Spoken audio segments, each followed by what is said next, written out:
Prime Minister.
Ladies and gentlemen, please continue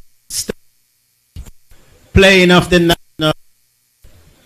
Hope this mic don't start giving any problem, you know.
Be seated.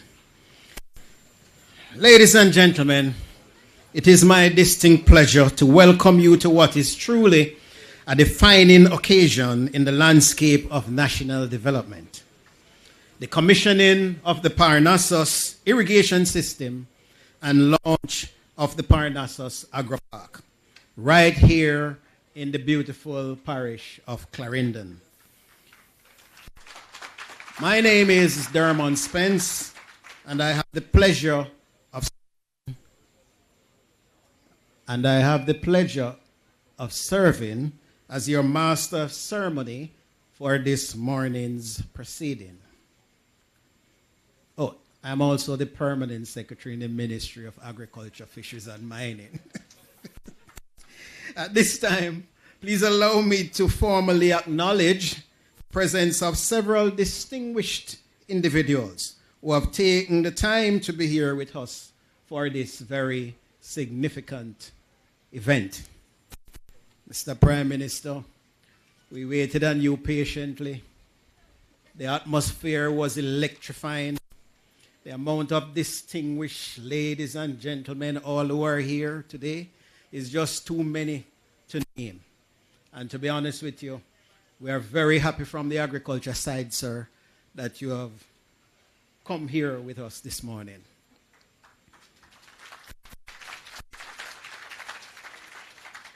So his official introduction is our visionary leader, Dr. the Most Honorable Andrew Holness, Prime Minister of Jamaica. And you can give another round of applause for that.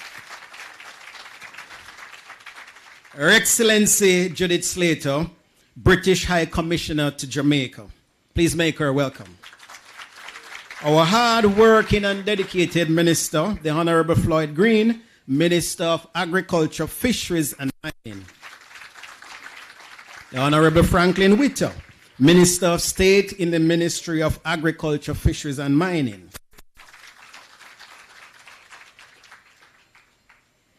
Members of Parliament, Mr. Dwight Sibley's, Northern Clarendon.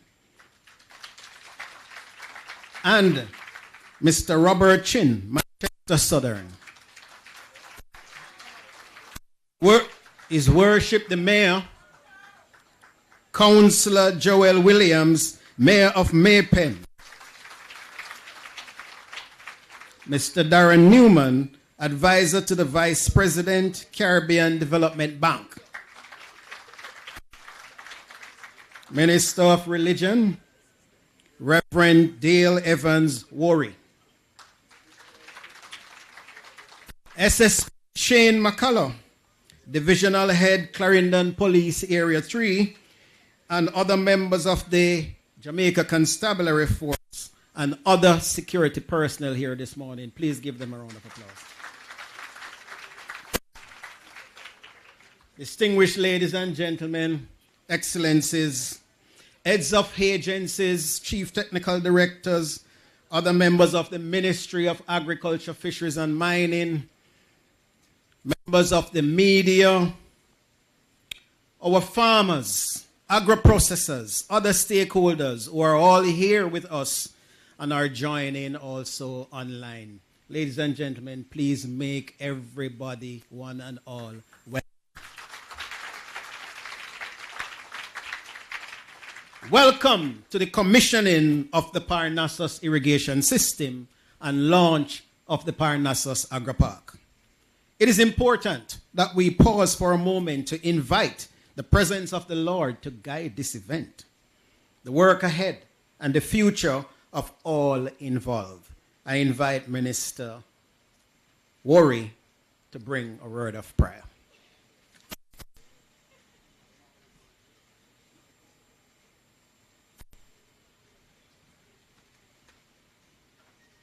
It's still morning, so we can say good morning. And first, I must acknowledge my Prime Minister, the Honorable Andrew Holness, and all other distinguished guests. I acknowledge you this morning.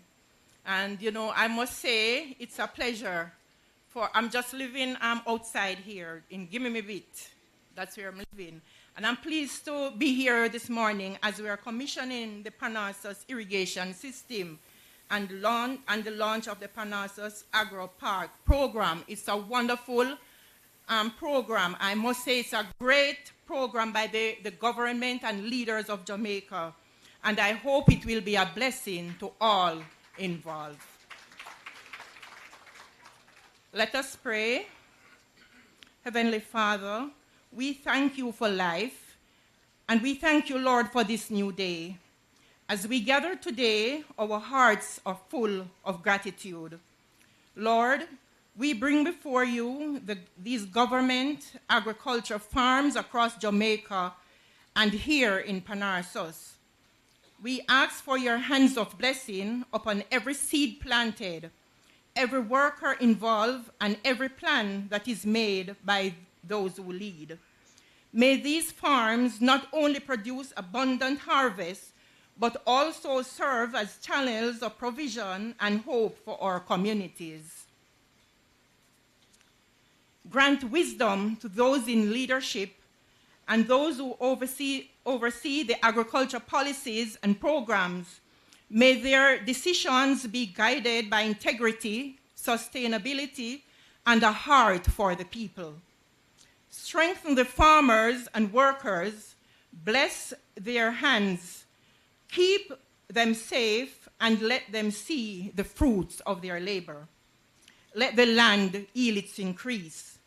Let these farms become models of excellence, and let all those who benefit from them lift up their eyes in thanks to you, our Heavenly Father, the giver of all good things. We commit these farms, their workers, and their mission into your hand. Let your favor rest upon them, and let your provisions never run dry. In Jesus' name I pray. Amen.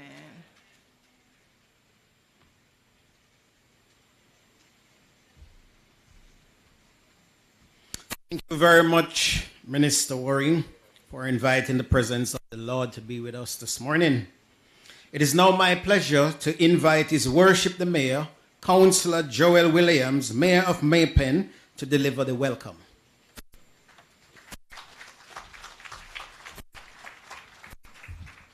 Thank you very much, Mr. Chairman, Mr. Darren Spence, JP, Permanent Secretary in the Ministry of Agriculture, Fisheries and Mining, the Honorable Dr.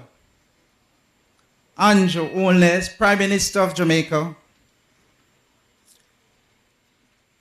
Honorable Floyd Green, Minister of Agriculture, Fisheries and Mining, Minister Frank Witter, Minister of State in the Ministry of Agriculture, Member of Parliament Dwight Sibley's, Mr. Robert Chin, His Excellency, Her Excellency, Mrs. Judith Slater, British High Commissioner to Jamaica, councillors, councillors caretaker, other distinguished guests gathered here this morning for this momentous occasion, the launch of a very significant project in this part of Jamaica and ultimately in this part of Clarendon.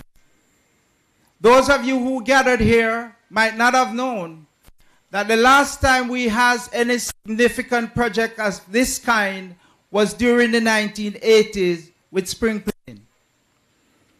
Today, vision of the Prime Minister and the government of Jamaica has once again brought to this part of Clarendon this project that will suffice the development of our food production for the country of Jamaica and for the people of Clarendon.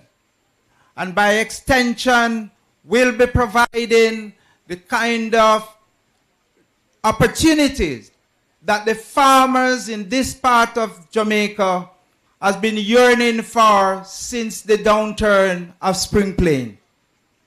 It is indeed a pleasure for me to welcome you, those of you who are here for the first time.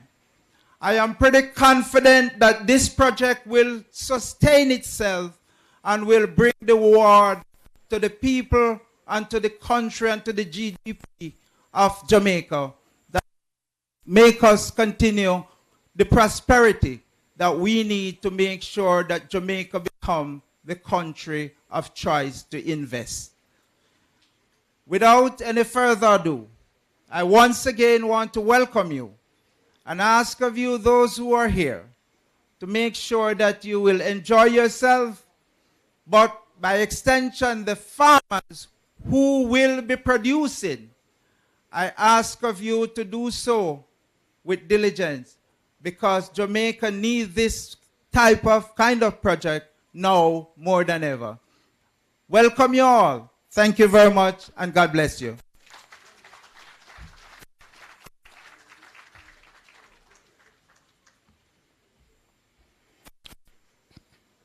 Thank you very much.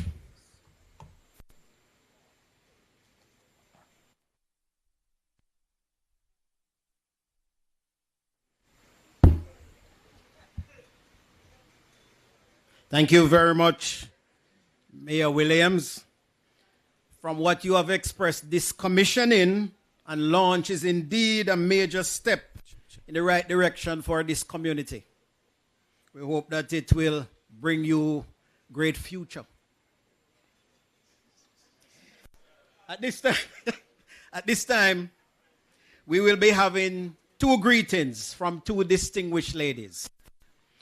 First, we will hear from Her Excellency Judith Slater, British High Commissioner to Jamaica, followed by Dr. Darren Newman, Advisor to the Vice President of the Caribbean Development Bank. Please make them both welcome.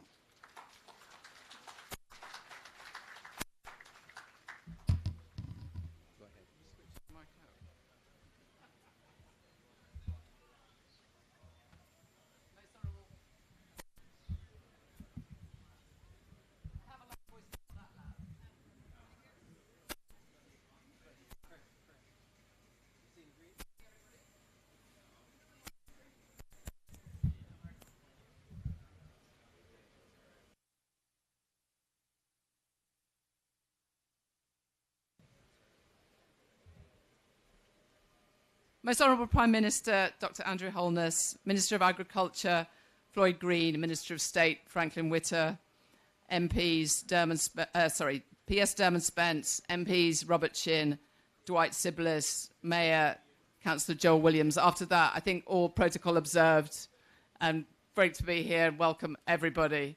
I'm really, really delighted to be here back in Parnassus today to represent the United Kingdom here in Jamaica as we open the tap on the first completed pump house. This is the culmination of a huge amount of work, as many of you here today know.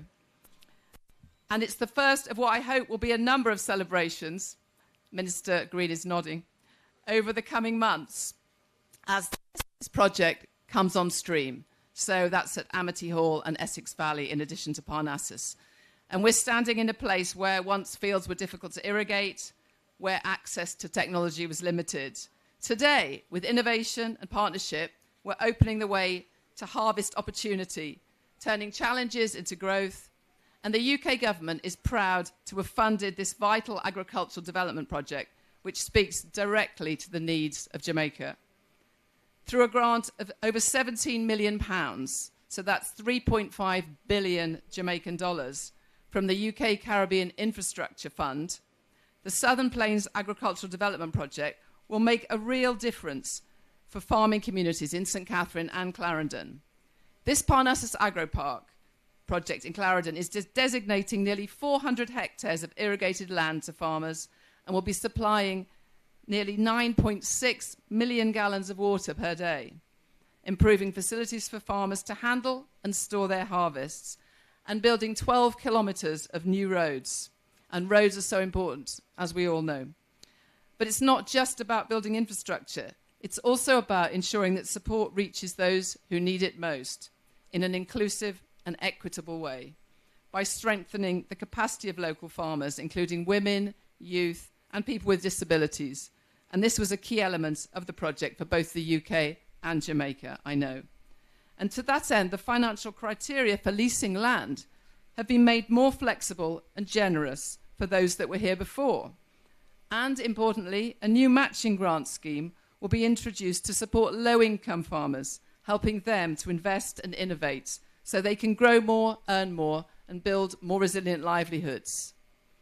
As we all know, agriculture is the backbone of Jamaica's economy, and so this project is a really important part of the UK Caribbean Infrastructure Fund portfolio. The fund, which was launched in 2016, provides £350 million, or 72.3 billion Jamaican dollars, in grant funding across the Caribbean. But Jamaica is the joint largest beneficiary with an allocation of 11 billion Jamaican dollars. The fund's helping Caribbean countries build high-quality, climate-resilient infrastructure that will transform their economic growth and provide local opportunities while also having a positive social impact.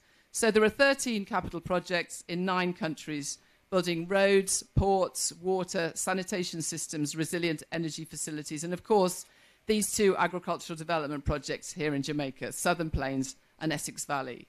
These were the 2 projects, when we consulted back in 2016, that were specifically chosen by the Jamaican government as the most highly valuable opportunities to transform agriculture in these areas, reducing farmers' vulnerability to climate change. And these projects are just 2 examples of the strong and growing partnership between the people of Jamaica and the people of the UK. So we're proud to stand here alongside Jamaica today in pursuing our shared goals, promoting growth, improving security, and building resilience to natural hazards and climate change. So I want to say a huge congratulations to the government of Jamaica on completing the first part of this project and for its collaborative and participatory approach, which has ensured strong community engagement throughout the project implementation. And we commend the National Irrigation Commission for your leadership on the project. And we particularly thank our partners, the Caribbean Development Bank, for providing oversight on delivery of the project and providing additional financing.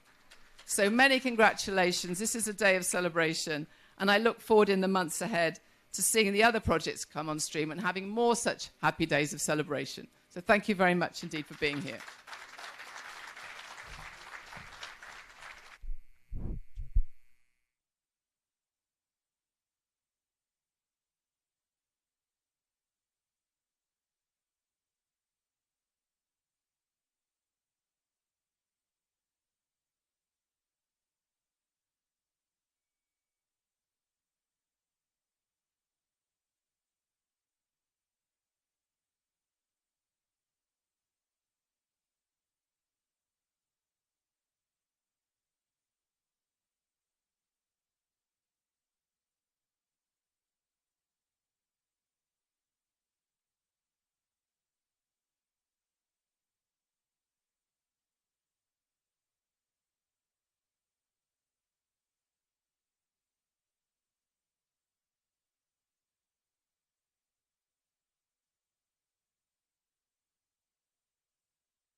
Andrew Holness, the Prime Minister of Jamaica, Her Excellency Judith Slater, British High Commissioner, Minister of Agriculture, Roy Green, Minister of State, Franklin Witter, other distinguished guests.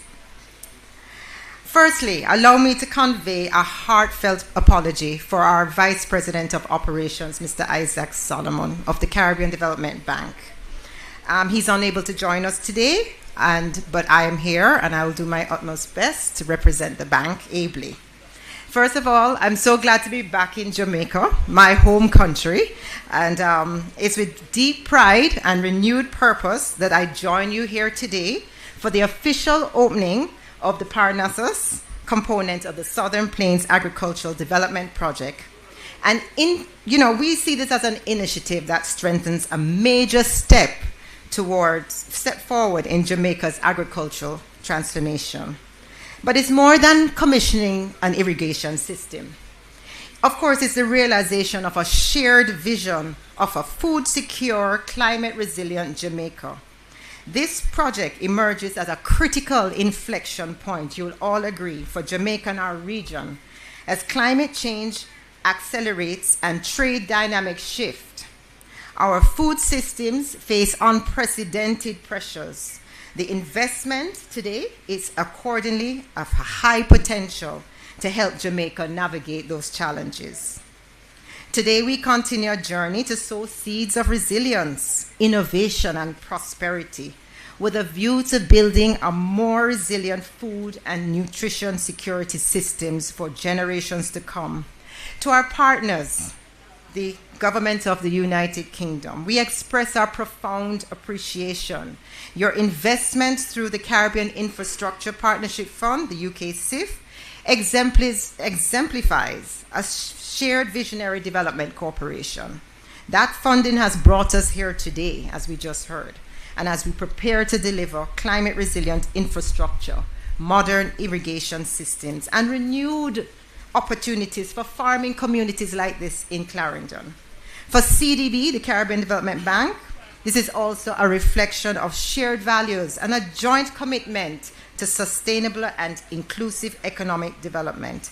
Ladies and gentlemen, here in Jamaica, this partnership extends beyond Parnassus. Of course, you just heard about similar investments, Essex Valley, and we have Amity Hall. And they're catalyzing a transformation of Jamaica's agriculture sector, addressing water security, climate adaptation, market access, human capital development.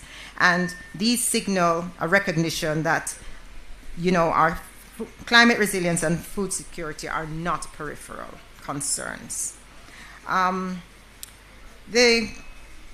Just to add very quickly that this is in very, very close alignment with our agriculture sector policy. First, climate resilience is a main pillar, and the system today is built to ensure functionality amid shifting rainfall and extreme weather events. I'm sure we're going to hear more about that. There's also inclusive development.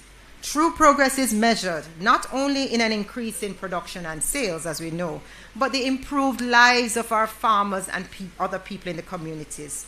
And there's a targeted matching grant scheme. Financing will be provided to smallholder farmers with a focus on marginalized and economically disadvantaged individuals, including women and youth, to enhance their capacity. I want to say that Jamaica this is a reaffirmation of our unwavering commitment to Jamaica. You're 17% of the bank's shareholding, so you're a vital member of the bank and a key driver of our shared regional agenda.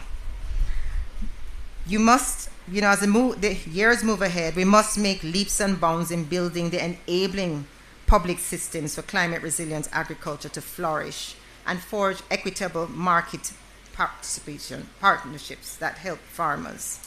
To the Ministry of Agriculture and Fisheries, the Agro Investment Corporation, the National Irrigation Commission, and others, thank you for your leadership and cooperation. To our partners again from the United Kingdom, you have proven that this cooperation is grounded in mutual respect and a shared purpose, and this can deliver extraordinary impact. We will see that. Let today mark a turning point, not just for this community, but for the region, and the Caribbean Development Bank stands behind that. We look forward to the farmers using the investments to fuel intergenerational prosperity, to build a legacy of resilience and equity and prosperity that will nourish us for decades and decades to come.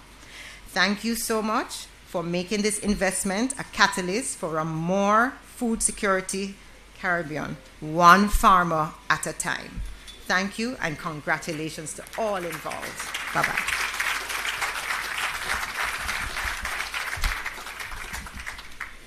Thank you very much. Indeed, as we have heard, this Parnassus project represents a monumental step forward in our efforts to build a more sustainable and resilient agriculture sector. The commitment from our international and local partners, including those who have just spoken, the UK Caribbean Infrastructure Fund, UK CIF, whose support has been crucial in funding this transformative project, will undoubtedly ensure its success and long-term impact. Once again, please put your hands together for both these distinguished ladies and ardent supporters of Jamaican farmers. The point I wanted to make is that you'd be very surprised how much effort these ladies have put into the project.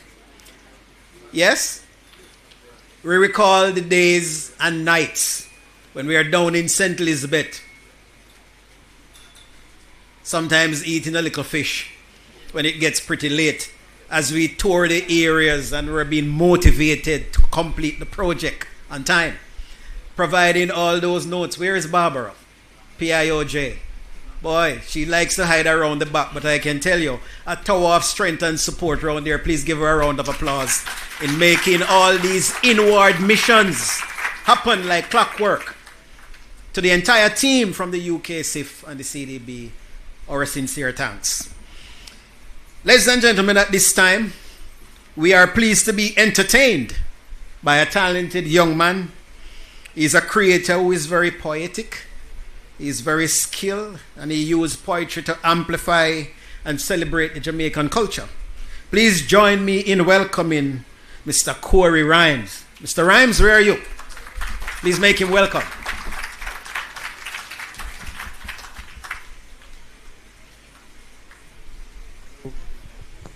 Ladies and gentlemen, good morning. How you doing? So like he said, my name is Corey Rhymes, and I'm coming from all the way from Portland just to, share some cultural vibes with you, all right? So I want you guys to help me a bit in this first part. So if you know the rest of the sentence, just say it, okay? So the ministry has a theme. And say it if you don't know. It says, grow what you eat and eat what you grow. Yes, lovely. Plenty hustle and bustles farmers face. Them get a blister, then brush it off and gone. Foreigners call it blister, but Jamaicans call it can. Right? The message for today is thank a farmer. Thank a farmer for the crops you eat. Ladies and gentlemen, clap the farmers. Let them feel appreciated in them seat. Yes, lovely, lovely, lovely. So, I'm not a farmer, but we have 2 goats. Then fenke, but then we do. You have to thank the farmer for even the meat we eat.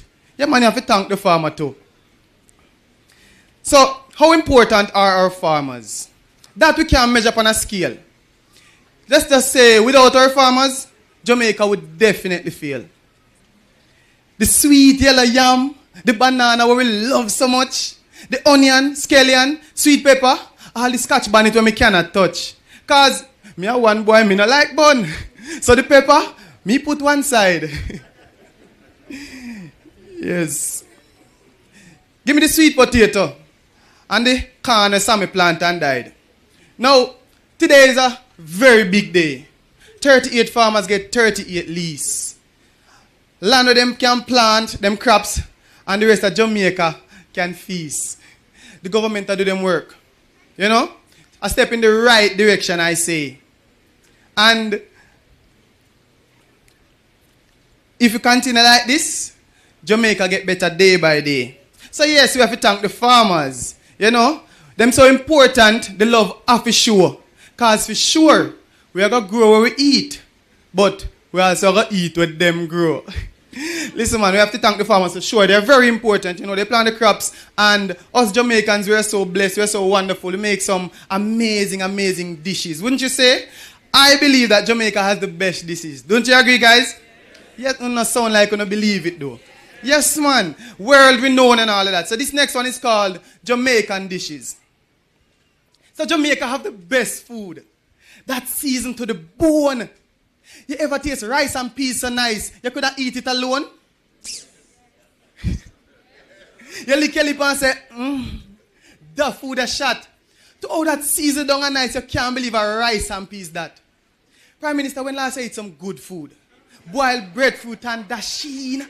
Dumpling and banana with saltfish and baked bean. And all of the breadfruit now for boil, you know. You can roast some.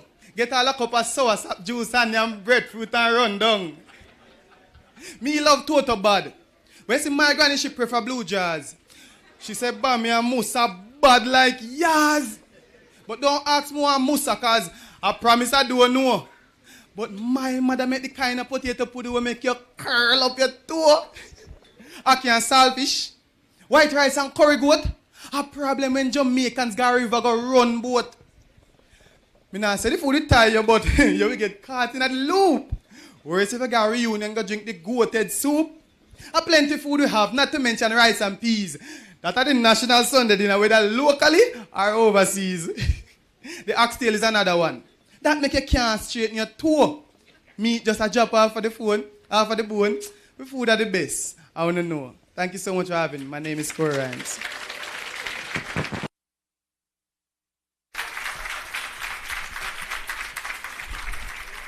Thank you very much, Mr. Rhymes. Please give him another round of applause. Your piece was beautiful. It captured the essence of agriculture and its vital role in shaping our culture, boss. We are very, very happy to have you here. It is now my distinct pleasure, ladies and gentlemen, to introduce a leader whose vision and dedication have been instrumental in the advancement of Jamaica's agriculture sector. His efforts to drive the transformation of agriculture, fisheries and mining, ensuring that projects like this one, the Parnassus irrigation system and the Agro Park here comes to life and have a lasting impact on our communities. Please join me in welcoming the Honorable Floyd Green, Minister of Agriculture, Fisheries and Mining.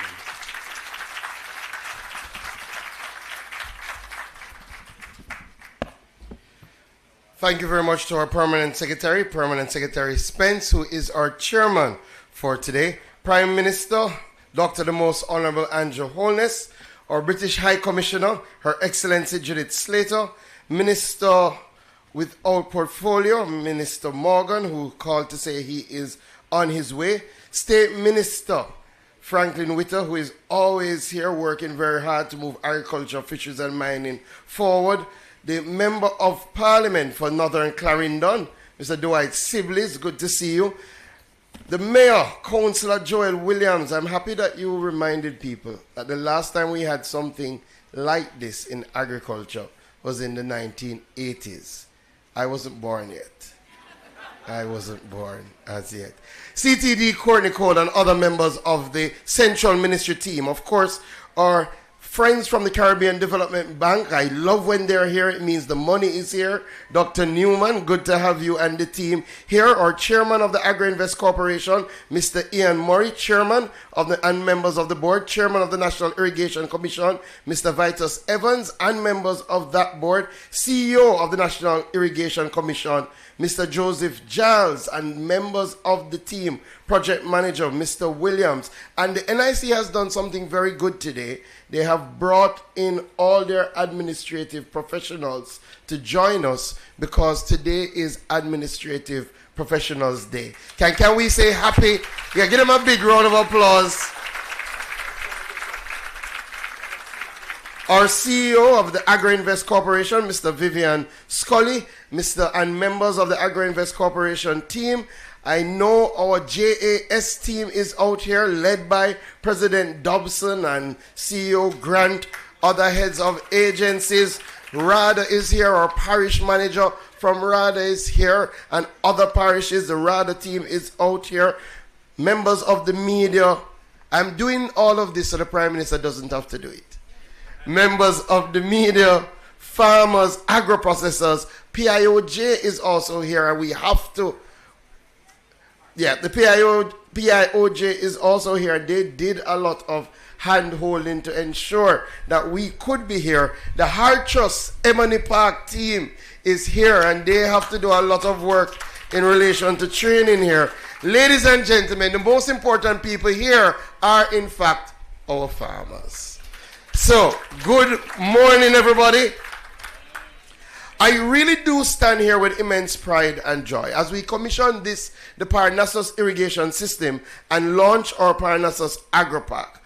This is extremely important to us in agriculture because we know that for decades farmers have faced tremendous challenges with water and access to water, and tremendous challenges around tenureship of land. And I see Mr. Chin sits here feeling very proud because he is in Southwest Clarendon, and a number of the farmers who will benefit are from Southwest Clarendon. So today we will not only be commissioning the irrigation system, but importantly, we will be issuing leases to farmers so they will have the tenureship they need to invest and drive their own wealth creation.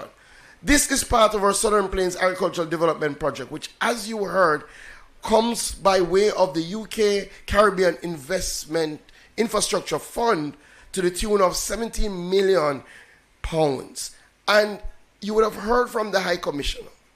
The UK set up a fund for infrastructure across the Caribbean and asked countries to submit proposals around what they believe are the best use for those resources. What could move the country forward in the best possible way? And I think we all can be proud that this government prioritized agriculture and irrigation as the best use of those funds. And we did it for the farmers because, to be honest, of all the classes of people in Jamaica, the most important and the most resilient are our farmers. You don't want to clap for that. People don't like when I say the most important because everybody in every profession believes that their profession are most important. But no matter what profession you are, no matter whether you're rich or you're poor, you all have to eat. Not true? So the most important person is the person who is providing that food. And this is Farmers Month. And our campaign for Farmers Month is Thank a Farmer. So I all want us to say thank you, farmers, after 3. 1, 2, 3. Thank you, farmers. Absolutely. And you know why we should thank them especially? Last year was a tough year for farmers. We started the year in drought, and we were getting resources for drought. Then we had our earliest, biggest ever at that time of the year hurricane. And then when we thought we were out of the woods, we had non-stop rain and flood. But yet still, our farmers are out there doing what they love. They are the true Jamaican spirit. You pick him up, you lick him down, him bounce right back. What a hard man for dead. That is the Jamaican farmers. And we don't believe in just saying thank you as a government. We say thank you in action, not in talk.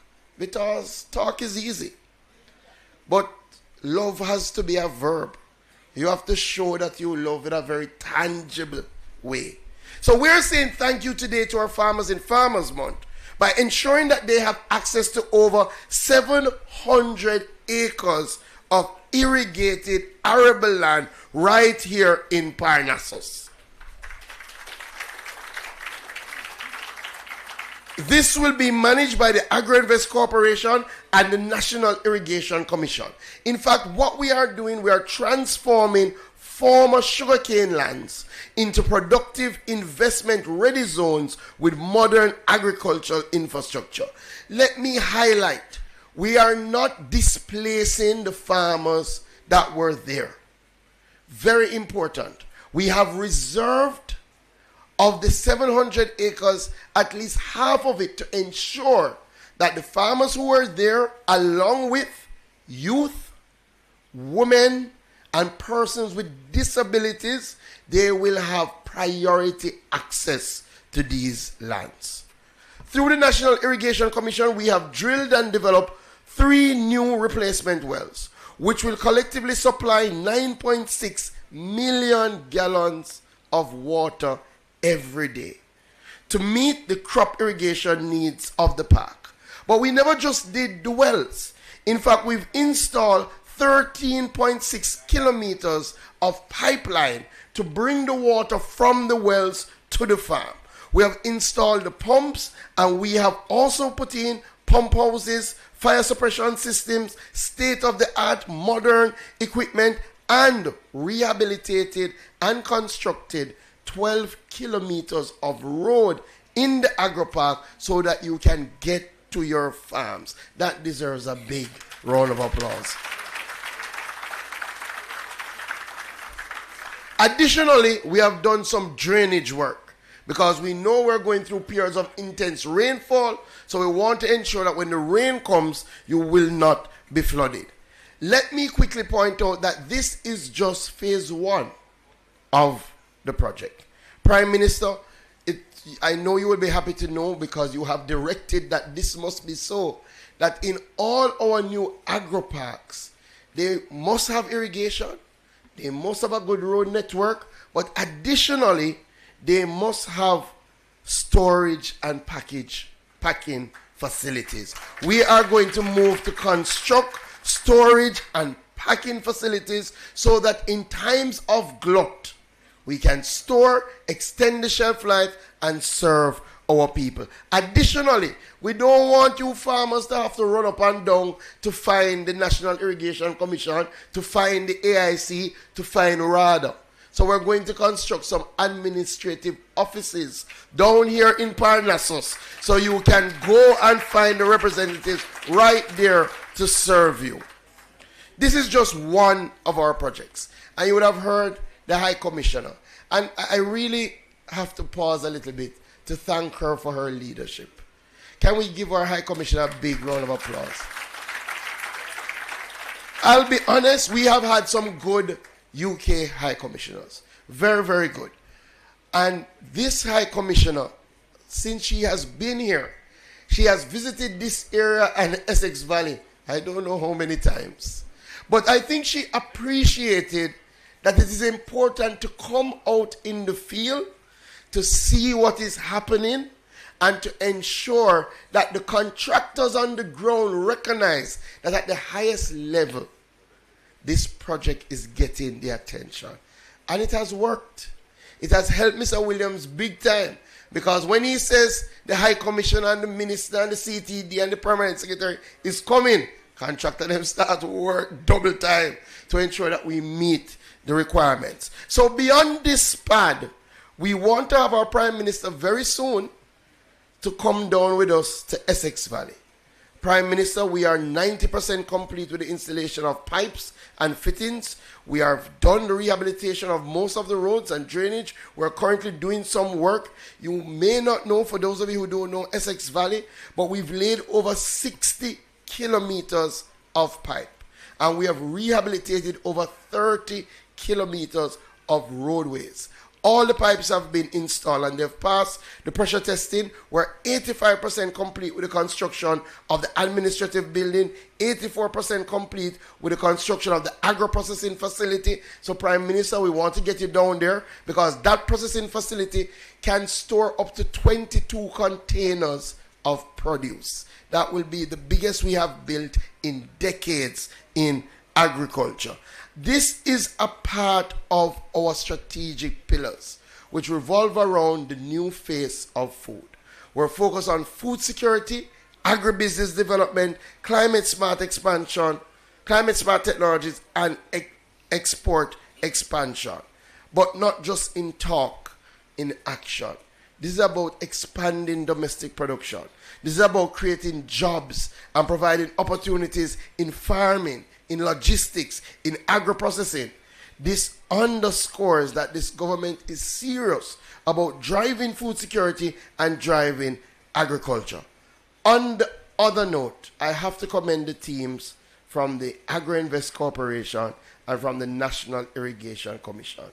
These are the biggest agricultural projects, Prime Minister, that we've ever undertaken. And a lot of people thought that we would not have the capacity to get it done. And I have to single out Mr. Williams, our project manager. He doesn't like this, but stand so the people can see you.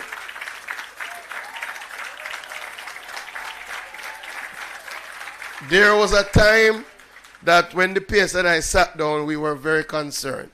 And Mr. Williams answered the call, stepped up, and really got this project to where we are today.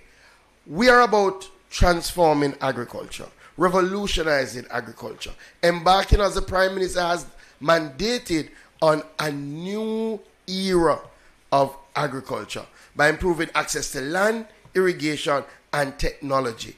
We are always about putting Jamaica first and ensuring that in everything we do, we choose Jamaica by creating a more food secure, resilient Jamaica. This is only the beginning.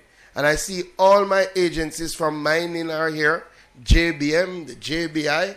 Don't feel left out, because Prime Minister, part of what we're doing is repurposing old bauxite lands and providing it to farmers so they can do what they love. We are creating a brand new Jamaica. God bless you.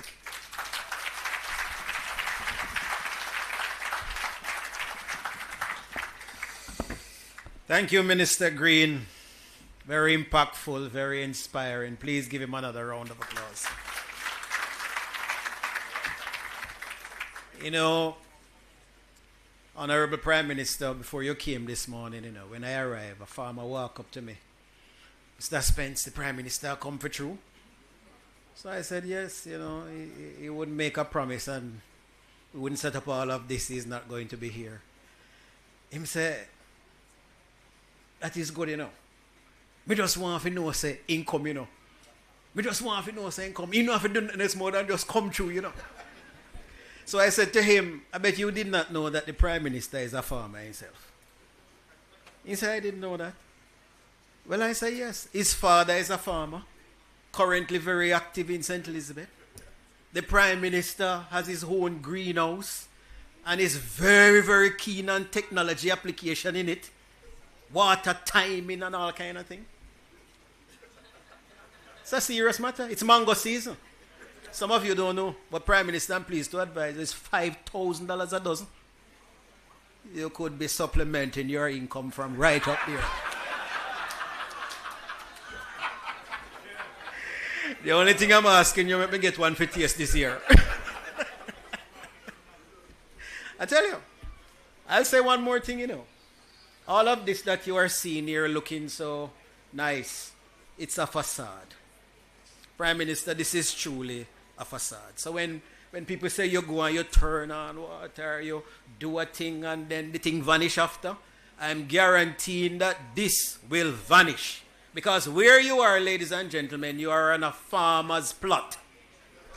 All of this tent, all the marl that you see lay down there will go shortly. When you come back here, it's going to be crops. So, Mr. Prime Minister, I'm preempting all of that to let the country know that this is a facade, and what will truly be here is serious agriculture production. If you look around, it is land clearing that is taking place. And we're going to turn our water over there so for irrigation in this very plot. Right? So, this is a facade, but it is truly a facade before the genuine and real purpose for what we intend to have here. Now, ladies and gentlemen, I know you have been looking forward for this moment. And I've already spoken about the Prime Minister's presence. So, he's a visionary. consistently steered this nation towards growth and prosperity, a champion for the farmers, a champion for the poor, whose leadership has been pivotal in guiding Jamaica's journey through what? Challenges and opportunities. So, ladies and gentlemen, please put your hand together and make welcome Dr. the Most Honorable Andrew Holness, Prime Minister of Jamaica, to deliver the keynote address.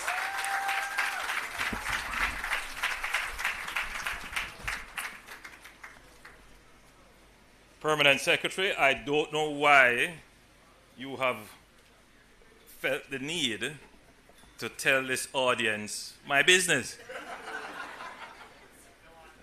Yes, I do have a passion for agriculture. My father is currently a farmer, a struggling farmer.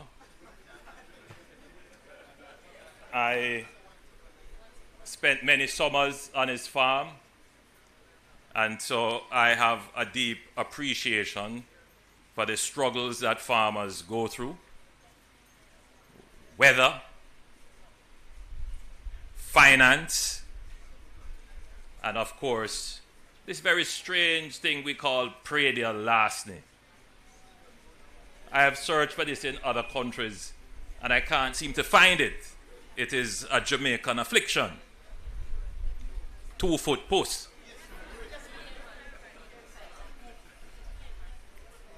So I was very pleased as I entered the facility when I spoke with the senior superintendent in charge of the parish, who told me of the amazing reduction in murders and violent crimes, over a 49% reduction since the beginning of the year.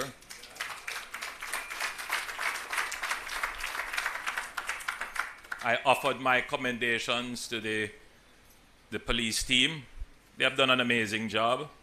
But I commend you, the citizens of the parish, because your own cooperation is also important in the reduction of violence, and I encourage you to continue to cooperate with the strategies and policies of the government and with the tactics of the police in reducing these murders. But your cooperation is going to be needed even more, because the police pointed out that they do have a strategy to deal with predial larceny in the area, and that strategy relies heavily on the cooperation of the farmers and the citizens generally, so that we can finally put an end to those 2-foot puss.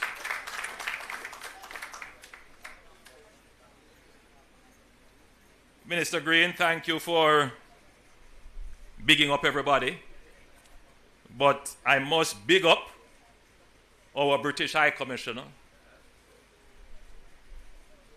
When David Cameron was the Prime Minister, he visited Jamaica sometime in 2015, and he launched the Caribbean Investment Fund. You see how long ago that was?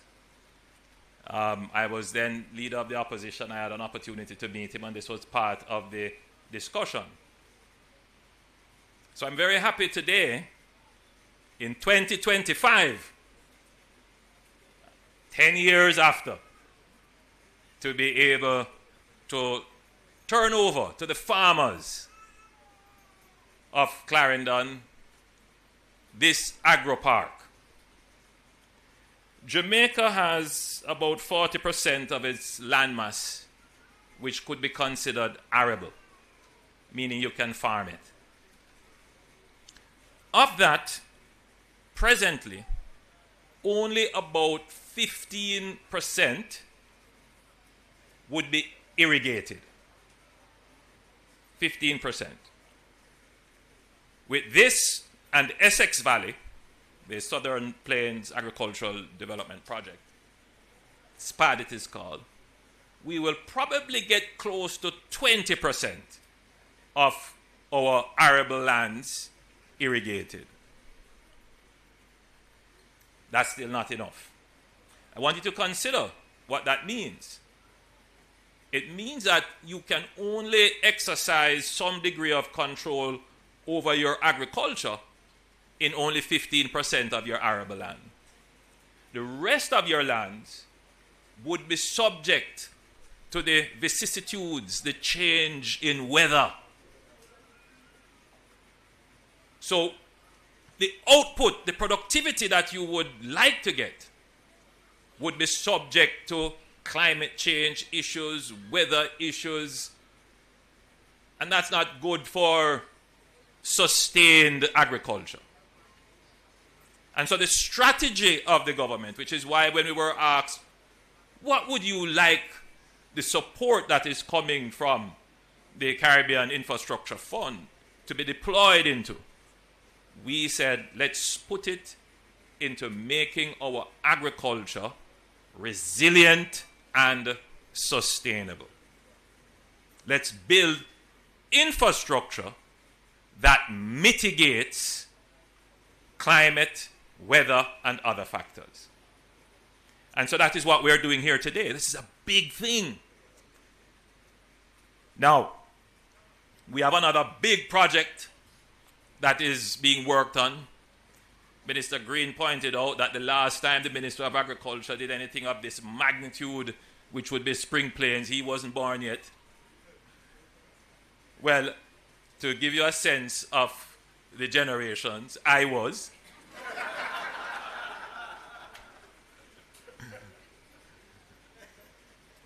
But even before I was born,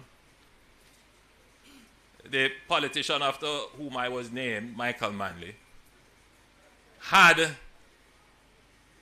the idea, he posited the idea, of harnessing the water from the Black River to irrigate the Pedro Plains.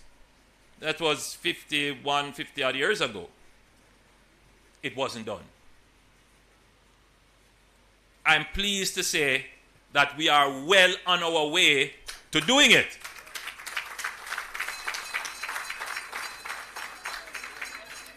And when we do Pedro Plains, which is well on its way, we would have moved our irrigated lands to being about 50% of our arable lands. Can you imagine the fundamental shift in our agricultural productivity when we are able to mitigate and control for weather impacts on our arable land?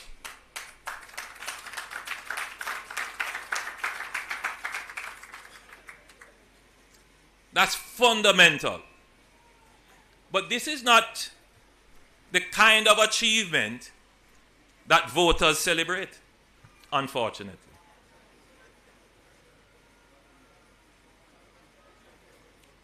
A lot of it is voters don't know this, some don't understand it.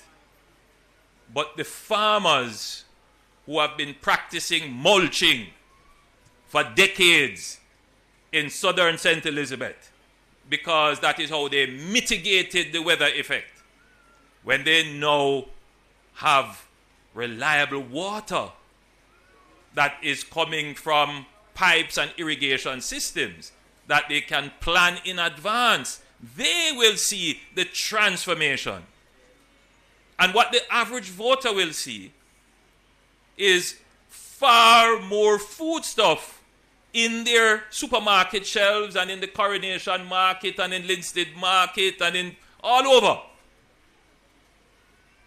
But what they will also see is a stability in price.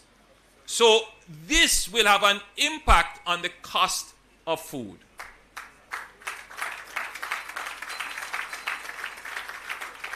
So yes, you, the average voter, listening to me, who say, "Oh, this benefit me. This will only benefit the little farmer them in Parnassus." No, my friend. It is these kinds of investment that benefit you. The cost of living crisis that we face, a part of it is an agriculture crisis. It is precisely because we have low productivity in agriculture why we have a food price crisis. And until our voters make that connection to inform how they vote, they will not get good agricultural policies. What they will satisfy with are easy but destructive policies that say, well, we should put a tax on imported goods, rather than seeking to address the fundamental issues, which are more difficult, which are not going to happen in one election cycle, as this did not happen in one election cycle. This started in 2019. I wonder if you see what I'm saying. That the transformation of Jamaica is not going to be this. It is not going to be stupid promises, even lovely sounding promises. And as we are in the promising season, when politicians are going to come to tell you that they will give you horses that can fly,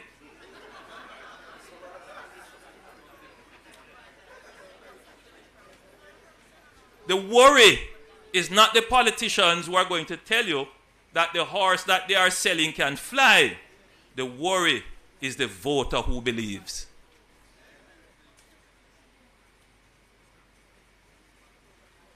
That is the worry. And therefore, as a politician, who, yes, I will come with gifts on mules, I have to also be very frank with you and tell you what the realities are. And that has always been me. Nobody can question that. I tell you as it is. I have learned a little bit that I have to put a little sugar on it here and there. I have learned. But I am still telling you as it is. So I can stand here today and tell you, not a promise, I am delivering on a commitment, and I'm telling you what else is coming. We are now at approximately 15% irrigated lands. After this project, we will be at approximately 20%, and when we complete the Pedro Plains, which is it is going to cross the election cycle because it's a multi-year project, but when we complete it, we would be at about 50%. And that will be a profound shift in Jamaica's agriculture.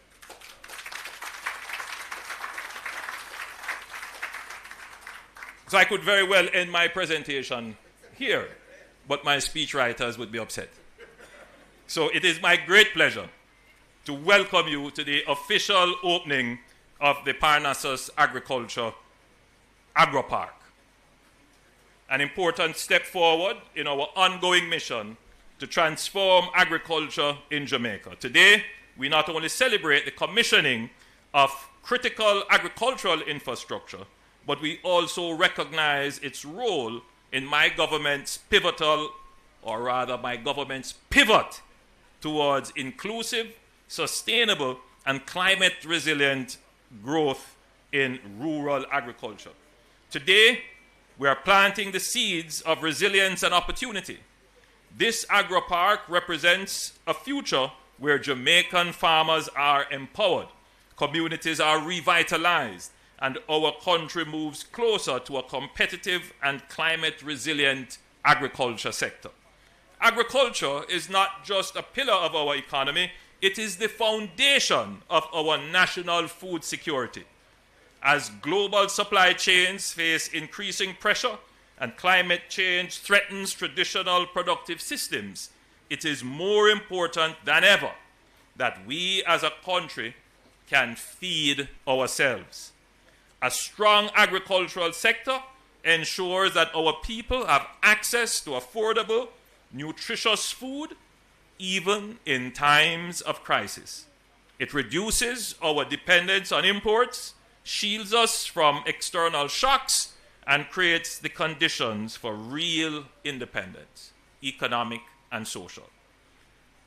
In a world marked by geopolitical tensions, rising energy costs, and unpredictable commodity markets, food security is now a matter of national security.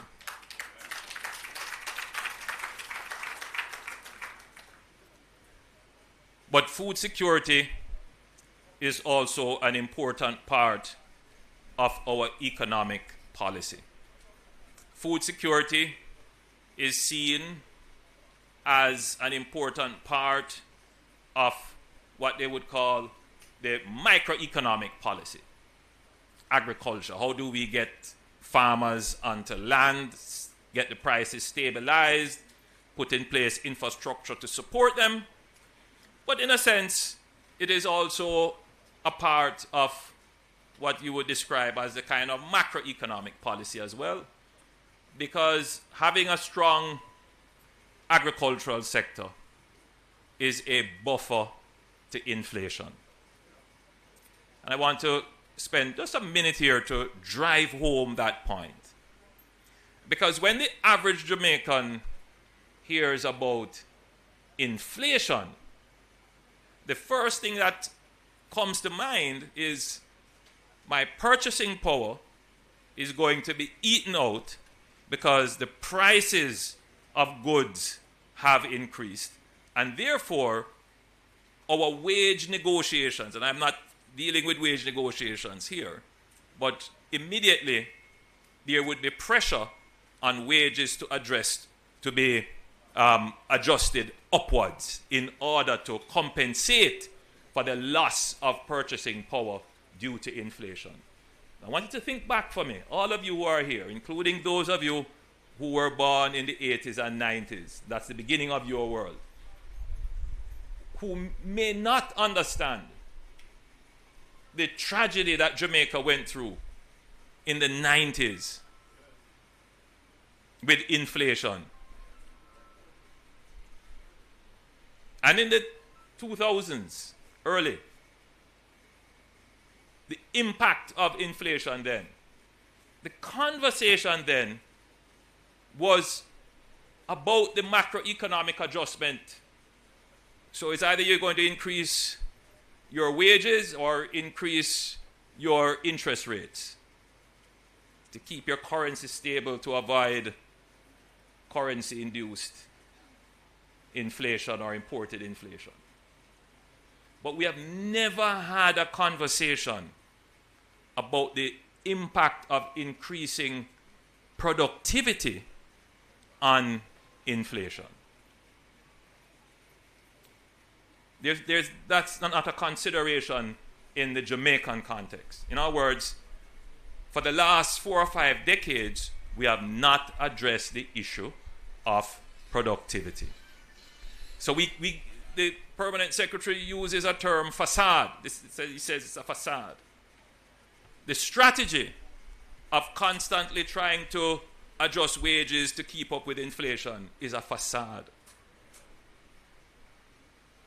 We're just tricking ourselves, keeping ourselves in a loop where we are constantly losing real value because we are not increasing our output.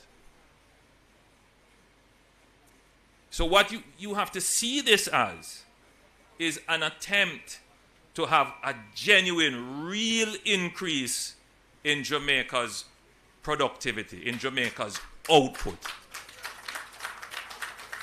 And this is what will have a real impact on inflation. Now, granted, farmers, some of the inflation that happens in Jamaica, particularly in the past, happened because of bad government policy.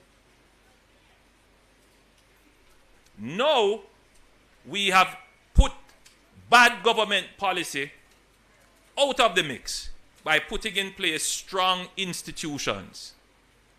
Independent central bank, strong fiscal structures to control government policy, and now we have inflation targeting.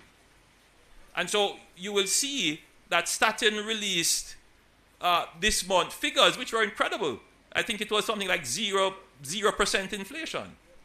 In other words, meaning that government's policy is having very limited impact on inflation. So having solved that, then what would be the other drivers that could create inflation? Yes, imported inflation, and sometimes inflation induced because of supply issues. So for example, if there is bad weather and because of a drought, the output of farmers fall, what is going to happen to the price of goods in the market? It's going to go up and it's going to reflect as inflation.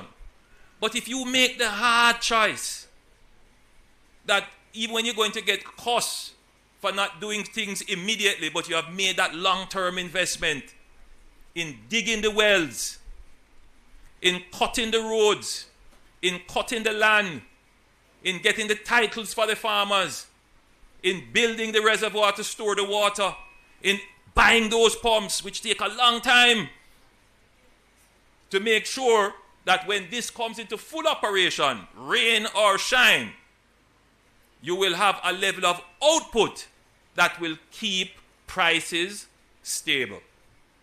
That is how you impact inflation and cost of living. This administration has changed the way in which government operates. We now need to change the way in which our electorate thinks. Because the old way of thinking is not going to solve the challenges of today and the challenges you face. So everybody says, yes, increase the minimum wage, which we have been doing gradually because we don't want an economic fallout. Everybody's quarreling about their wages and it's unfair, and I understand the issues. And we're trying our best to slowly make the adjustments so that we don't have an economic fallout. But beyond that, that is not going to be the solution for Jamaica. Beyond that, the solution has to be that each and every one of us must increase our productivity. It is in the increase in our output that the unit cost goes down and therefore the prices remain stable.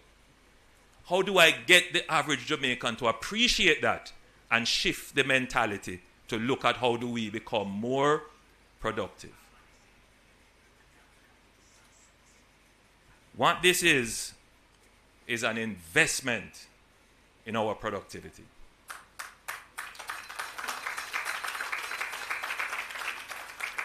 Every farmer who comes onto this land is immediately more productive than farmers struggling out there without water, without storage, without proper roads. And so the objective of the government, Minister Green, if he were released to tell you the discussions that we have in cabinet, he would know how much beating him get. To get these projects going, to get them out of the ground. Now, I'm not saying here I'm 100% pleased, because I do recall several conversations, even with former ministers, about why is this project taking so long? It shouldn't have taken this long. And as I look at it on reflection, this project is 2 years late. 2 years. Why? For another reason that I have said, Jamaica must address its public bureaucracy.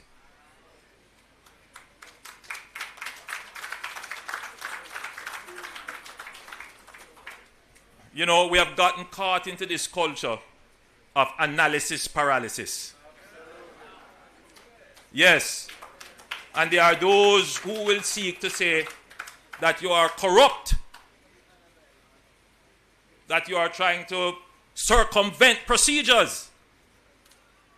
But what they are really wanting to do is to hide behind a wall of circuitous regulation that leads to nowhere. And in my mind, that is the corruption. It has no bearing on whether or not things are delivered quickly, whether or not the farmers benefit, whether or not the customer is served, no benefit to them. And we are going to destroy that. We are going to break down that wall of unnecessary bureaucracy. Things that don't make sense. Entities that have been formed and are on the public's budget year after year and can't show what they give to the public, those allocations must be questioned. There are many government entities that claim your taxes. They live only to serve themselves. When you ask them, why I have to fill out this form? Why I have to do that? Why this? They can't tell you. They just say, well, it's the law.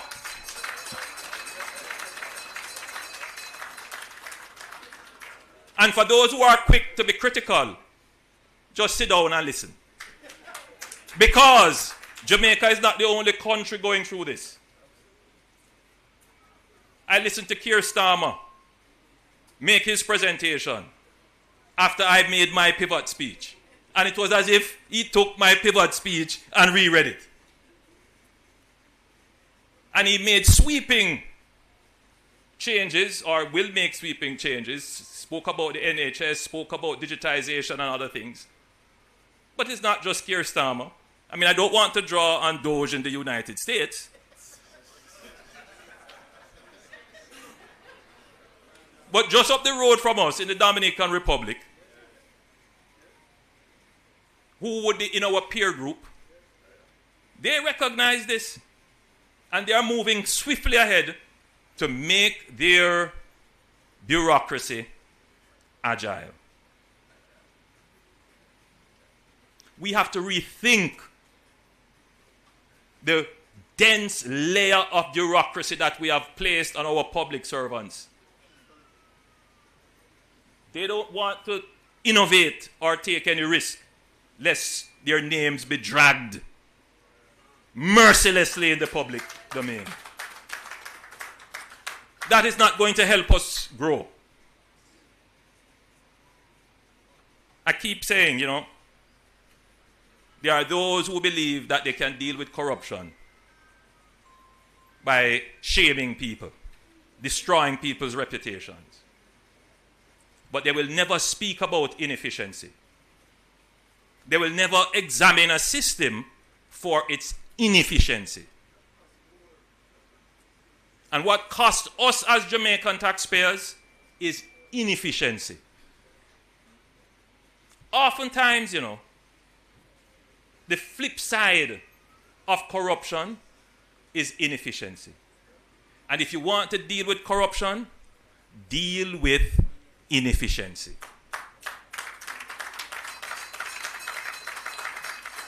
Treat with the systems that move slowly. Treat with the systems that have circuitous regulations.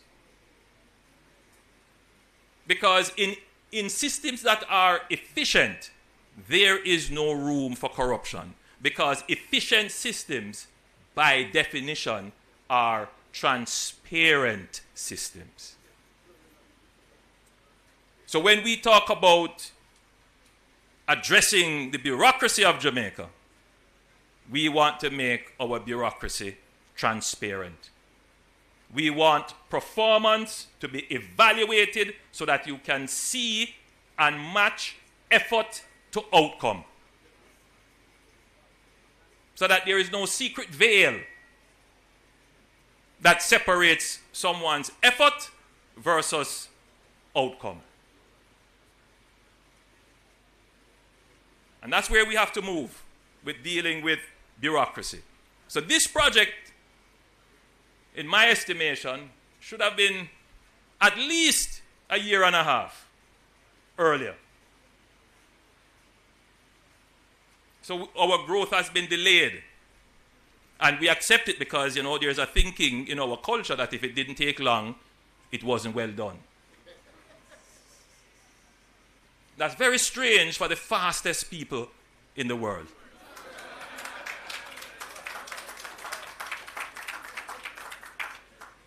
So Kristalina Georgieva,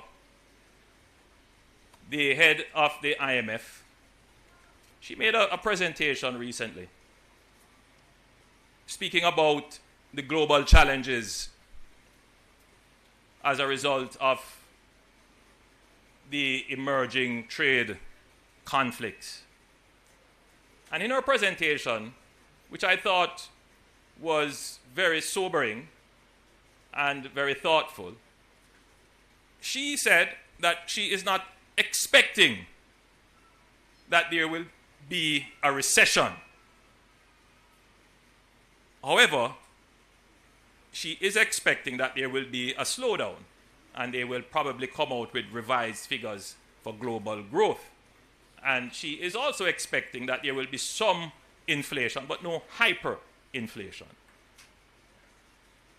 which is, I think, a reasonable expectation.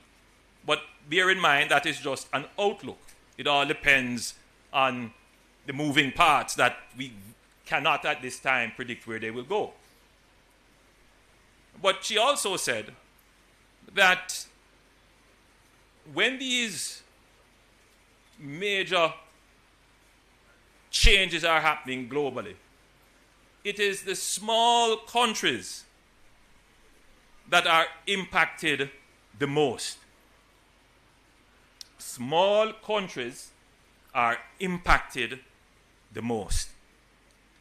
Jamaica has been this way before. In the 70s, there was a global move to increase oil prices. Again, many of you were not born, some of you were there, but how you appreciated what was happening, you may not have had this perspective on it. But countries that control an important global resource, oil, OPEC, decided that they would come together and control, or rather increase, the price of oil internationally. And that led to massive economic dislocations in Jamaica, precipitated a debt crisis for Jamaica. How did we maneuver ourselves in that period of time? And the truth is that the impact from the 70s and the 80s followed us through to now. Are we any different today facing these global changes in international trade than we were 40 years ago, 50 years ago, when global oil prices changed? Is our economy any different? And I will say to you that the fundamental principle of this government is that Jamaica must be economically independent. Michael Manley had his own way of saying it. He said, self-reliance. It's essentially the same thing, but not necessarily always the same thing, but the same principle. We must be economically independent as a people. And how are we different today? Today, and our policies are very much aligned with what the head of the IMF has pointed out. She said a lot of the vulnerability of small countries is because they are highly indebted or are facing climbing debt. Today, Jamaica is still relatively indebted, not highly, but the difference is we have policies in place that are driving down our debt, even in the face of crisis. Even when there are politicians who would say, ignore reducing the debt, spend now. We have not done that. We have remained committed to driving down the debt so that when the global shocks occur, which they will, Jamaica will be able to withstand those global shocks. And the impacts on you and your life will be minimized. So Jamaica is totally different today than it was 40, 50, 30, even 20 years ago. Secondly, she says that we must build infrastructure to mitigate against climate impact. And that is what we have been doing. If you look at this here, this is exactly what this agro park is. We are building infrastructure that will mitigate the impact of climate. But she also said that we have to improve our regulatory and bureaucratic environment in order to be agile. And that is the next stage of our government policy now, to pivot, to create the competitive advantage with our bureaucracy. And let me just quickly say why that is important. Just up the road from us, the Dominican Republic has landed a major investment, which is as a result of the change in global supply chain because of the change in trade policies. It's a multi-billion US dollar investment into their economic free zone. Why did they choose the Dominican Republic? One, they do have labor, and there is some arbitrage in wages. Secondly, they have an established special economic zones, been there for almost 60 years, with specified incentives. We have just built ours, and we will build out the Caymanas economic zone. Thirdly, their bureaucracy is more agile and responsive to foreign investment. And so if Jamaica is to compete in its peer group, the way in which our intellectuals and some of our public opinion leaders think about our society will have to change and understand that what they held sacrosanct a decade ago does not hold today. We must be agile. We must become efficient. We must become more productive. And we must become more peaceful as a people. And that is what this administration is driving for. That is not with any sugarcoating. That is not with any beautiful speaking. That is just telling you what the realities are. So I appeal to you in this promising season. Pay attention to the global trends and consider which administration can best handle these difficult seas that the ship of Jamaica faces. Who can best carry us into safe harbor, and who has been carrying us in these difficult waters without any form of collapse, without any form of overturning, without going astray, running aground. It is this administration.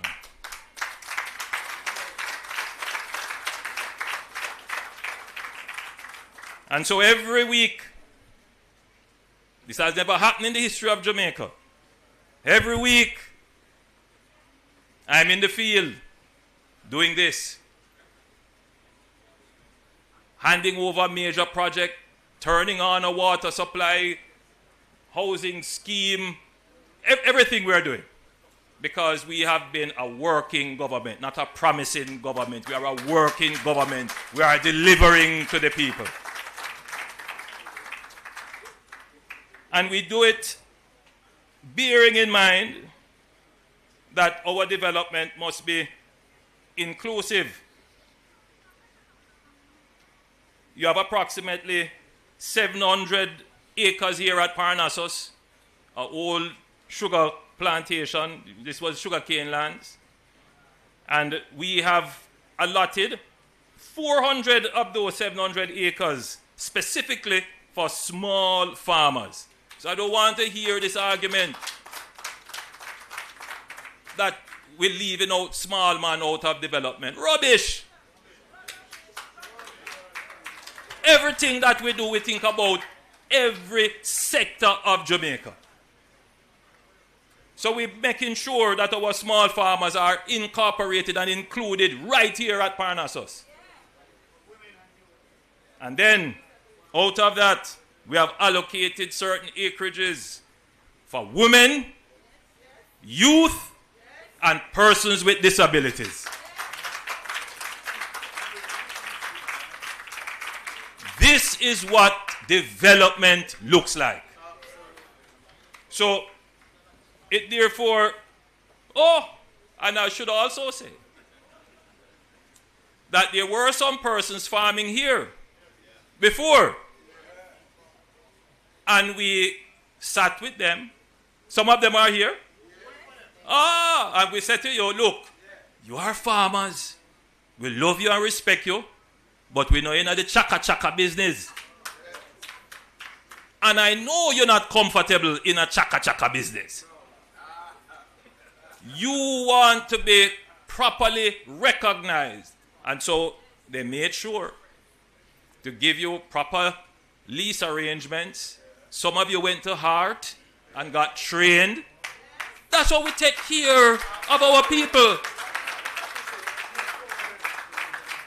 Yes. So, 240 farmers were trained. Yes, so, that is what growth and development and inclusive government looks like. So all them a talk and I call up my name. Them can't get me out of the game.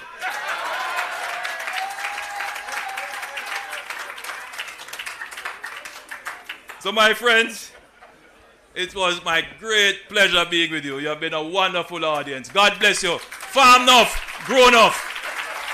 Choose Jamaica.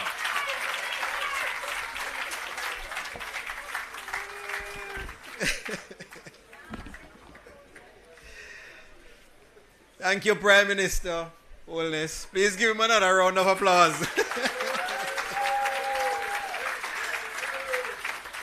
Lessons in social living and economics presented in a very simplified, pragmatic way.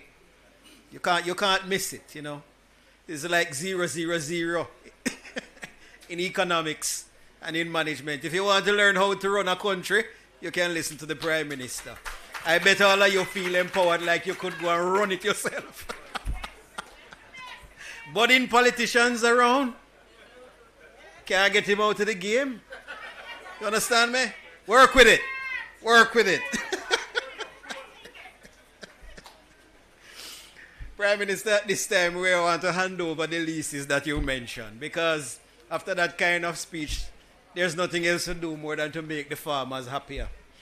But as we proceed to do that, Prime Minister, I want to remind you that the citrus plants that you needed to add to your citrus orchard, they are still available at the ministry. And you and while people bemoan the absence of lime is in it too. Nice limes for you. I suspect Mrs. Holness will, for the sugar-coated idea, squeeze some lime in it and get it tasting like lemonade. So at this time, we are pleased to proceed with the symbolic handover of leases for 6 of our dedicated farmers, but in total, we have close to 40 of them here. Now, in the interest of time, we're going to be handing over some, but everybody will get an opportunity to take a photograph with the Prime Minister after the leases have been handed over to the 6. So the first 2 will be presented by Prime Minister Dr. the Most Honorable Andrew Holness, And I now invite him and Mr. Scully, the CEO of the Agro Invest Corporation, to facilitate this process over to my left, where those leases are going to be presented. You can come forward, Mr. Scully and Prime Minister, over to the left. Farmers to receive leases at this time from the Prime Minister. We want to invite Noel Reid. Mr. Reid, please give him a round of applause. Please come forward. He occupies 12.34 acres of the agro park, and he currently growing cash crops and tubers. Mr. Reid was an informal farmer on the lands for over 10 years and has since been formalized. Please give Mr. Reid a round of applause.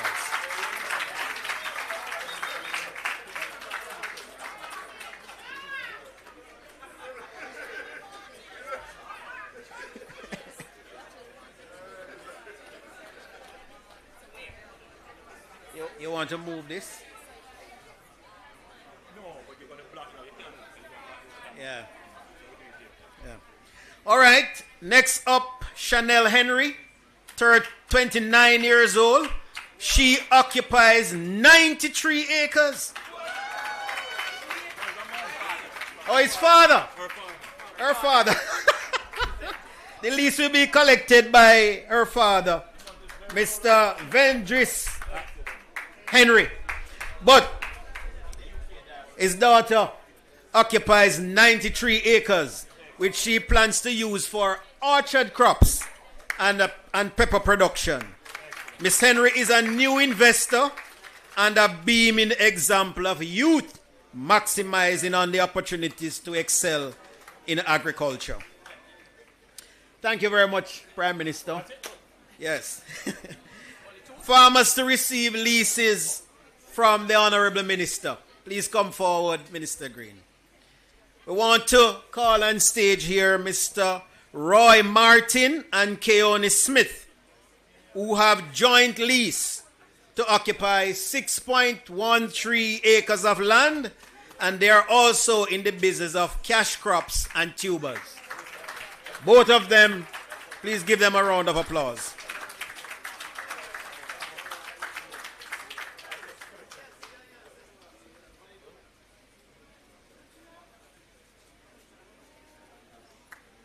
Give them a round of applause. We also want to invite Colleen Walker and Anita Facey, another joint lease, but they occupy 11.5 acres of land and are also in the business of cash crops and tubers.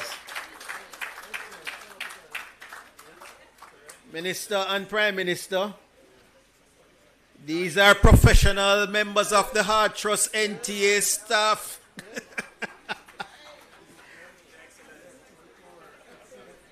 Supplementing income like you, Mr. Prime Minister. In farming. Thank you very much, Minister. We now invite our State Minister, Honorable Franklin Witter.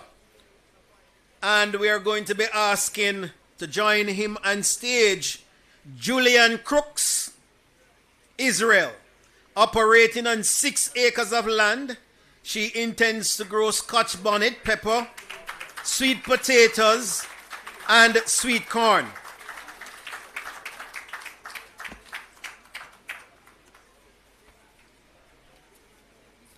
Congratulations. We also want to invite Dorette James, who occupies 5.6 acres of land and also intends to grow cash crop and tubers. Please give her a round of applause.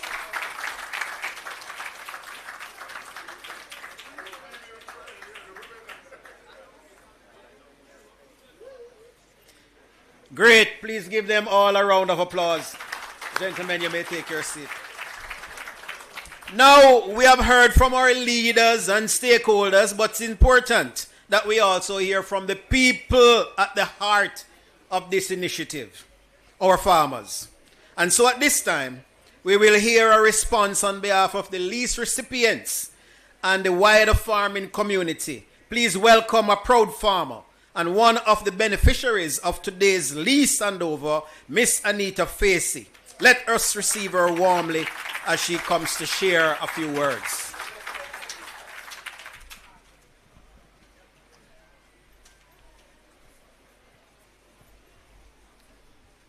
Our Master of Ceremonies, Mr. Dermot Spence, our Permanent Secretary in the Ministry of Agriculture, Fisheries and Mining. Where's the list gone? Where's the protocol list? My Prime Minister, a visionary leader, Dr. Michael Andrew Holness, the Minister of Agriculture in the same Ministry of Agriculture, Fisheries and Mining, Minister Floyd Green, our State Minister, Minister Witter, other distinguished guests. All protocols have been established, but I must point out our British High Commissioner. Welcome, Ms. Slater. I am Anita Hall Facey. For those who know me, Hall is my middle name. I am a proud recipient of land today. A resident of the Ebony Park community, which is smack in the middle of Tollgate, Clarendon, along the agricultural belt of Clarendon. You know those roads that will be improved because we don't believe in flying horses, Prime Minister?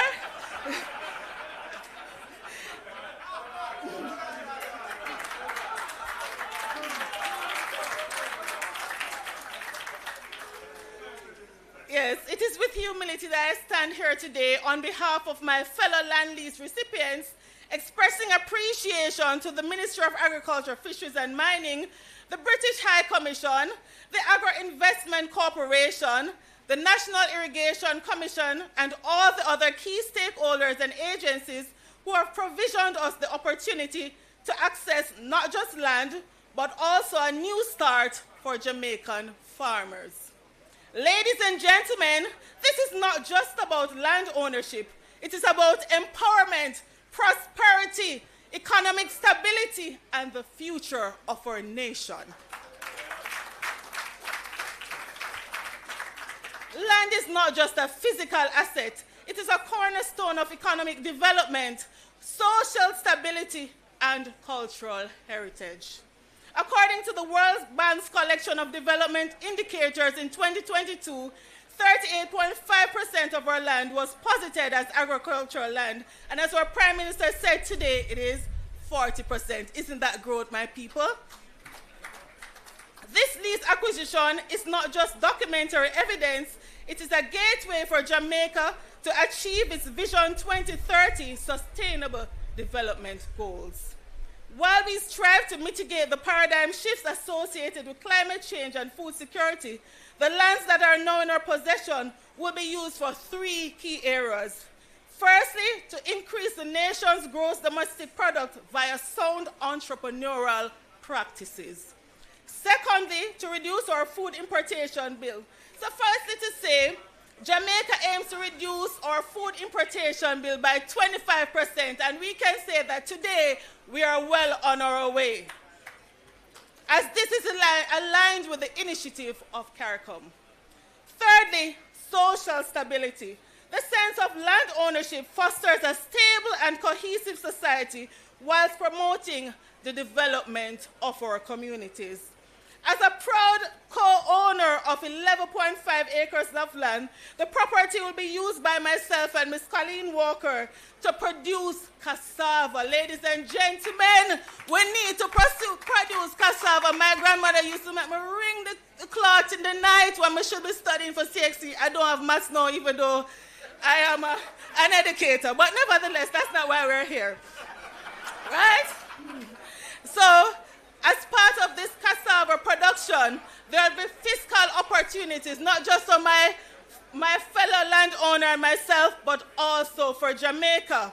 The Ministry of Agriculture, Fisheries and Mining projected Jamaica will produce 31,833 metric tons of cassava this year, and Colleen and my cassava never counting there, so Minister, is more than the 31,833 tons. And secondly, we believe in environmental sustainability. The crop will also contribute to the mitigation of soil erosion and the improvement of soil health right in this agricultural belt. We also believe that our land ownership will lead to job creation. As an educator, we believe in work-based learning, and not bringing up my organization now, but I don't know the organization, right? So we believe in work-based learning. We grapple with crime and violence, but with a skilled society and educated society, farmers ultimately contribute to the growth and the development and the increase in productivity, and that is what we intend to do. We will also be reducing our health bill, because when we have good food, we have good health, and we look nice, and you notice those of us who were born before the 80s, how we look, all right, because of good food, right, Prime Minister? The cassava will lead to the retention of our culture. Many of our young people don't know what bami is. They don't know. Some people still believe that bami is something that is sold in a supermarket. They don't know it comes from cassava, right? And so we intend to change that narrative. We're also into building communities. We have to pass through several communities to come here. But this is one Jamaica. And so this project that is phenomenal, historical, will be used to transform and build communities. And finally, to increase food security. There's enough food in Jamaica, no child should ever go to bed hungry. There's enough food, we have some nice fluffy dogs that we feed, and our neighbors' children are squall out. Farmers, it is our job to change this narrative. In closing, saying thanks to the agencies involved in this historical occasion is just mere words, but our true gratitude will be seen in heightened production and increased economic development. As agriculturalists, and by extension stewards of the parcels of land entrusted to us today, we are committed to making Jamaica a place of choice to live, work, raise families, and do business. God bless you all.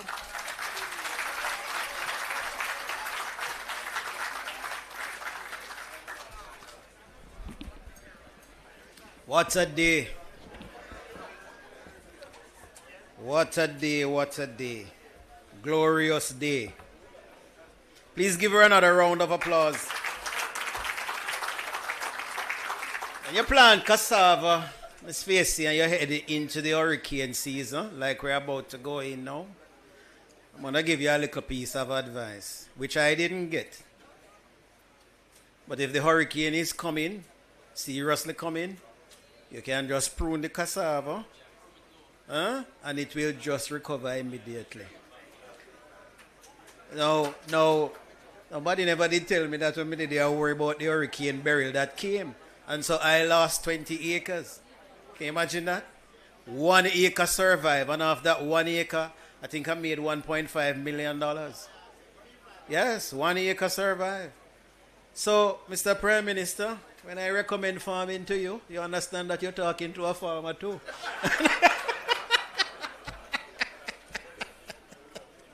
So we're going to keep it farming. They report in the media, the Gleaner, the newspapers, that persons are turning to farming and having a bright view of it. It is not per chance, you know.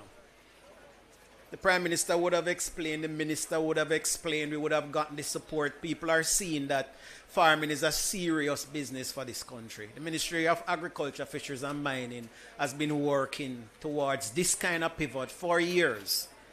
And so we are very proud, humbled, and happy that we are seeing that kind of turn. Right? What we are asking for in agriculture, if I take a lesson from the Prime Minister's presentation, I'll add there are 4 critical things. One of them is infrastructure, and that's what we are dealing with. And on the infrastructure, you know, roads, storage facilities, even technology, I'll put on the infrastructure. Another thing that we need is funding. He mentioned it. I'll just categorize funding in 2 ways. Investments and financing. Another thing that we need is a policy framework that supports all of that. And that was mentioned. And critically, the human resource management.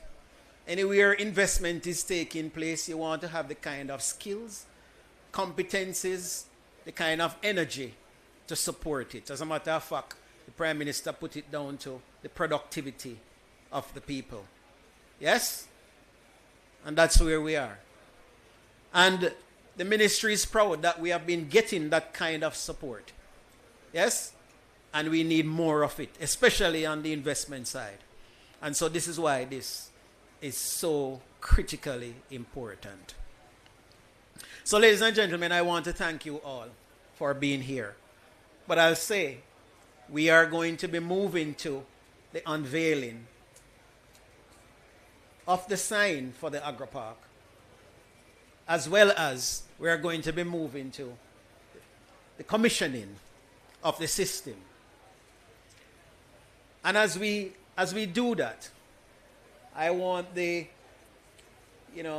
executive team, specially invited guests, to move in that direction while the entire team inside here can be a part of it, but do not crowd the area.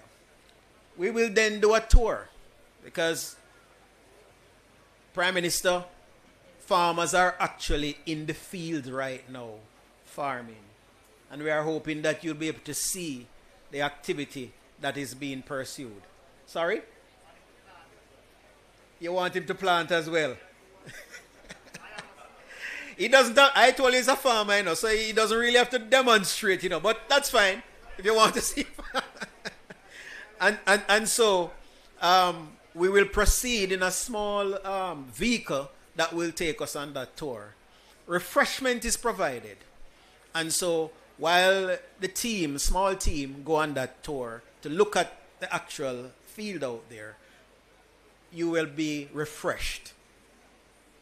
At this point in time, therefore, I would like to ask the Prime Minister to come forward, as well as the Minister, as well as Her Excellency Judith Slater, and invite all the recipients of leases to come on stage here for a photo op.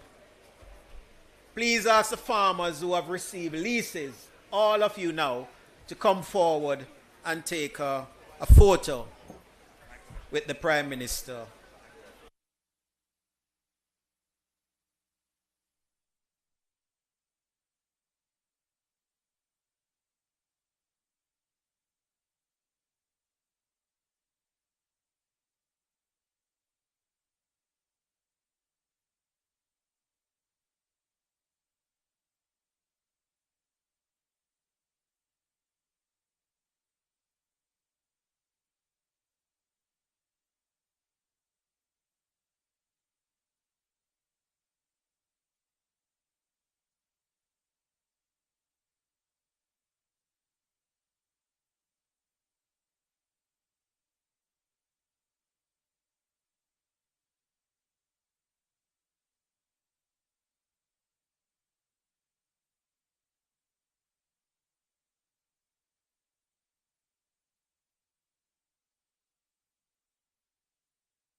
Sorry,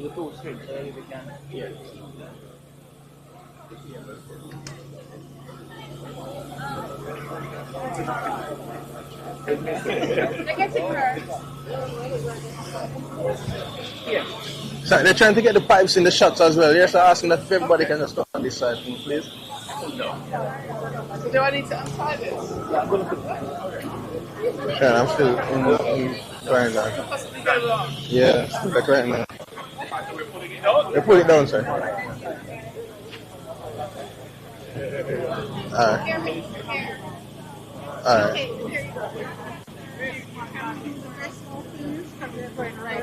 No, nothing specific. What's your 10 point, man? Alright. Alright.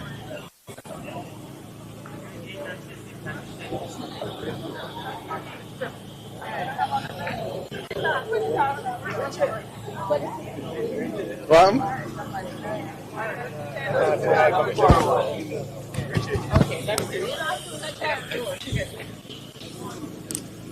My tax is at 40%. There was something, but you have to have some finance they don't understand. It's business. It's not. You know, because what you used to have is just keep people. You know, they're kind of afraid that there's a go. And I'm have the land for 20 years and form 1 acre out of it. Don't work like that. It's temporarily located here. Yeah. All right, ready? So, so they're ready? Yeah. EDB is here. Good. Yeah. All right, let's go. Everybody's ready? Hold on. Ready. Ready? All right, after 3. Everybody's ready? We go after 3. Ready. All right. 1, 2, 3.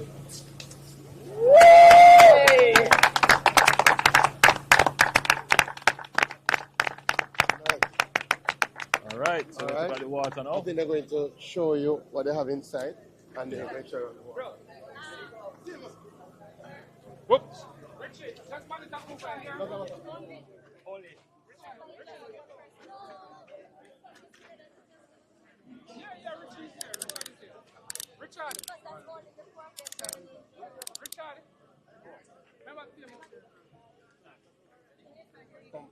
No, but let the media go first. It's fine. They're there. Hi, Commissioner.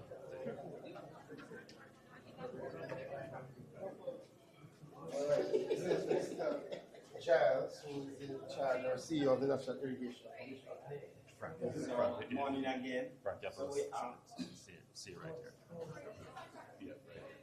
So we have our variable frequency drive. This is the electrical component that start, but it is an energy saving device. So what it means is you lift up load, it ramp up. So what it does, so if you're just serving 10 farmers, that is the amount of water that you pay, and the energy. If you're serving 100, amount, so it's an energy saving device.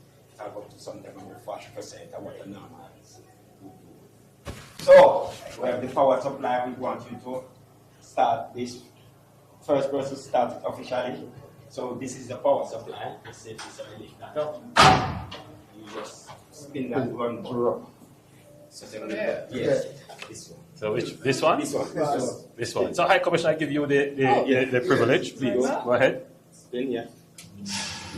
Here we go. All right. So we're just gonna go outside now. So we're water.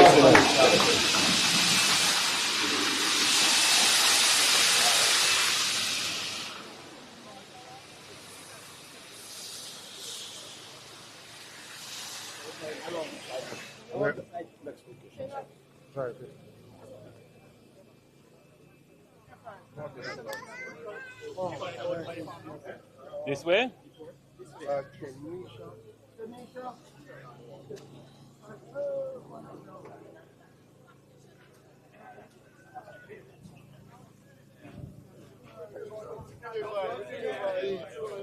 So this is the hydrant point now. So this is just a part of farmers use to control the water. Oh, so this is the water then? Yes. So you just cannot crack it. So don't, let me test it. Let me test it. Just make sure water in. Just a test. We don't want to understand and know what.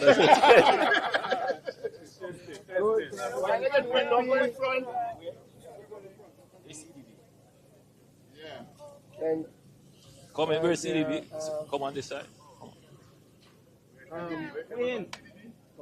Come Wayne.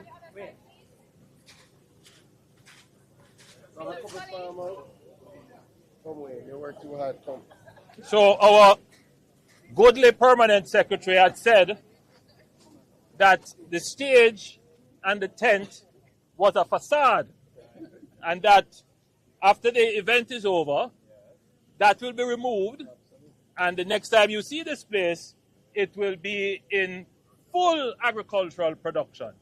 Well, let me tell you that this is not a facade. Yes. When I turn this pipe, this valve, you will see water. And this water is what will be the basis on which the agricultural park will flourish. This symbolic turning of this valve represents the fruition of the good support, development support from the United Kingdom, almost $4 billion in support, in addition to the resources of the government of Jamaica and the technical expertise and management of the government of Jamaica to bring this all together so that the farmers can finally have irrigation in their field. All right, so we're not going to waste it. Very good. Excellent. All right, so you're going to look at the agro park. Yes. Right. Yeah.